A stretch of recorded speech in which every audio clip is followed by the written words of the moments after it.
Bonjour tout le monde, on s'intéresse à la correction de l'exercice 2 série 2. اليوم غادي نشوفو التصحيح ديال التمرين الثاني السلسلة رقم جوج. إذا l'énoncé ديال l'exercice. Alors sur une route rectiligne, le camion 1 se déplace du point O vers le point B avec une vitesse V1. Le camion 2 se déplace depuis le point B dans le sens opposé du camion 1 avec une vitesse V2 figure ci-dessous.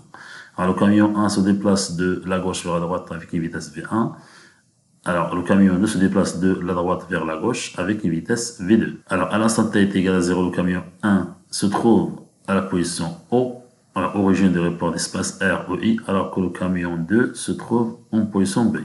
Alors عند اللحظة اللي تاريخها T يساوي صفر توجد الحافلة واحد عند النقطة O أصل معلم الفضاء، بينما الحافلة الثانية توجد عند النقطة B تبعد عن النقطة O بالمسافة OB تساوي D.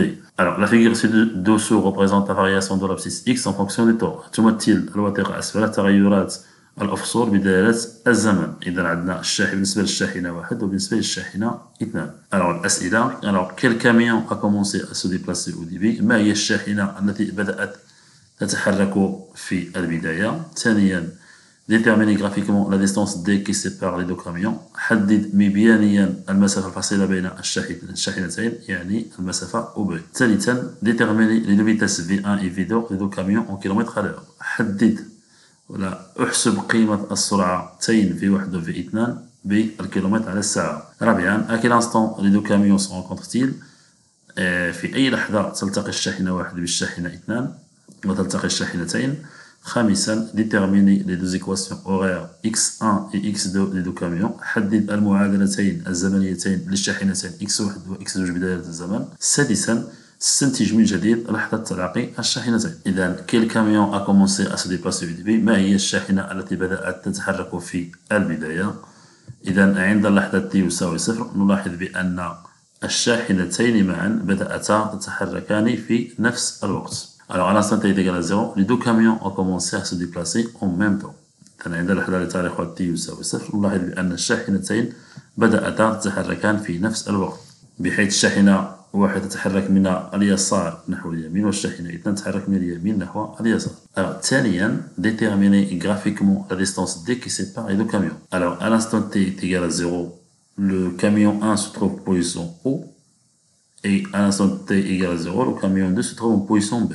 Alors on sait que بما أن الشاحنتين بدأتا تتحركان في نفس الوقت، إذا المسافة الفاصلة بين الشاحنتين إذا مبيانية تساوي عند اللحظة التي تاريخها t يساوي صفر 120 كيلومتر. إذا OB تساوي 120 كيلومتر. إذا OB تساوي D تساوي 120 كيلومتر. إذا ثالثا حدد قيمة السرعتين V1 و V2 للشاحنتين بالكيلومتر على الساعة. إذا نعلم أن المستقيم الممثل باللون الأحمر هو تغيرات الأفصول النقطة من الشاحنة اثنان بداية الزمن، والمستقيم بالأزرق هو تغيرات أفصول نقطة من الشاحنة واحد بداية الزمن. إذا V1 تمثل بالنسبة للمستقيم بالأزرق هو المعامل الموجه للمستقيم وبالأحمر، إذا V2 تمثل المعامل الموجه للمستقيم الملون بالأحمر. إذا V1 إذا نأخذ نقطتين من المنحنى مثلا النقطة x0 و x1. إذا x إذا نقطتين واحد x1 ثم صفر x0. إذا x1 ناقص V1 تساوي x1 ناقص x0 مقسوم على t1 ناقص t0. إذا x1 خديتنا 40 كيلومتر ناقص 0 كيلومتر مقسومة على 1 ساعة ناقص 0 ساعة، لأن النقطتين 1 ساعة 40 ساعة تنتمي إلى المستقيم الأزرق والنقطة 0 0 تنتمي إلى المستقيم. إذا 40 ناقص 0 تساوي 40، 1 ناقص 0 تساوي 1، إذا تساوي 40 كيلومتر على الساعة. إذا بنفس الطريقة يمكن حساب المعامل الموجه للمستقيم الملون بالأحمر، يعني تغيرات الأفصول نقطة من الشاحنة اثنان بدلالة الزمن. إذا V2 تساوي القيمة المطلقة لأن هنا المعامل الموجه للمستقيم سالب، إذا تساوي نأخذ نقطتين من المستقيم. إذا مثلا هذه النقطة هذه 3 ديال الساعات 60 كيلومتر يعني x3 ثم t2 اللي هي 2 ساعات ثم 80 كيلومتر. إذا 60 x3 ناقص x2 مقسومة على t3 ناقص t2، إذا تساوي 60 كيلومتر ناقص 80 كيلومتر. إذا 60 كيلومتر ناقص 80 كيلومتر مقسومة على 3 ساعات ناقص ساعة.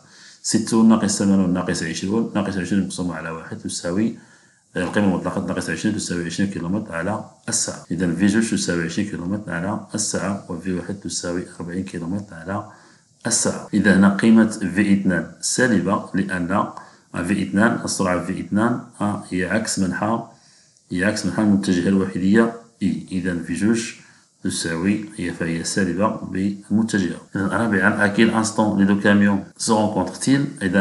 إذا تلتقي الشاحنة واحد بالشاحنة اثنان عند تلاقي المستقيمان، يعني نقطة تقاطع المستقيمان تعطينا نقطة تلاقي الشاحنتين. إذا نلاحظ بأن مبيانيا بأن المستقيمان يتلاقيان عند اللحظة التي تاريخها جوج ديال الساعات. إذا les deux camions se rencontrent à l'instant t égale à 2 heures. إذا déterminer les deux équations horaires x1 et x2 les deux camions. إذا نحدد المعادلتين الزمنيتين للشاحنتين، الشاحنة واحد والشاحنة اثنان.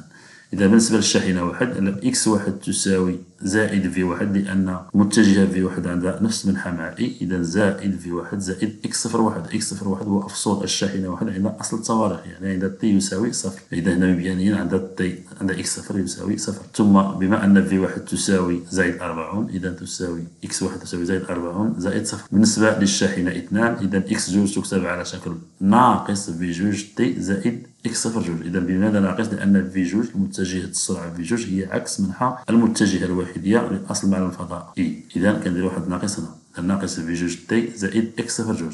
ثم إكس صفر جوج عند أصل التواريخ. إذا عند أصل التواريخ نلاحظ بأن إكس صفر جوج تساوي 120. إذا إكس جوج تساوي ناقص 20، لأن في جوج تساوي 20 زائد إكس صفر جوج. إكس صفر جوج هو أفصول الشاحنة اثنان عند أصل التواريخ، يعني عند تي يساوي صفر تساوي 120. إذا إكس اثنان تساوي ناقص 20 تي زائد 120. إذا ننتقل إلى السؤال الأخير. إذا le signe moins signifie que le camion 2 se déplace dans le sens contraire du camion 1. إذا ننتقل إلى السؤال الأخير. Alors on déduire à nouveau l'instant de rencontre des deux camions. Alors تلتقي الشاحنة واحد بالشاحنة اثنان عندما يكون إكس واحد أفصول الشاحنة واحد يساوي أفصول الشاحنة اثنان. إذا إكس واحد يساوي إكس اثنان. إذا نعوض إكس واحد بقيمتها، إذا تساوي 40 تي تساوي ناقص 20 تي زائد 120، يعني أن 40 تي زائد 20 تي تساوي 120. إذا هنا نحل المعادلة بمجهول واحد. إذا 60 تي تساوي 120. إذا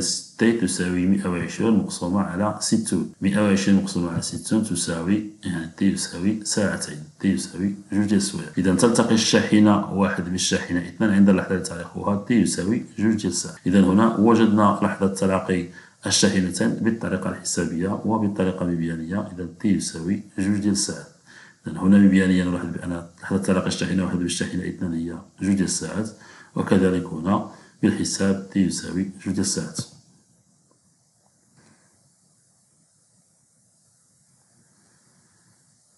نهاية تصحيح ديال التمرين الثاني السلسلة جوج.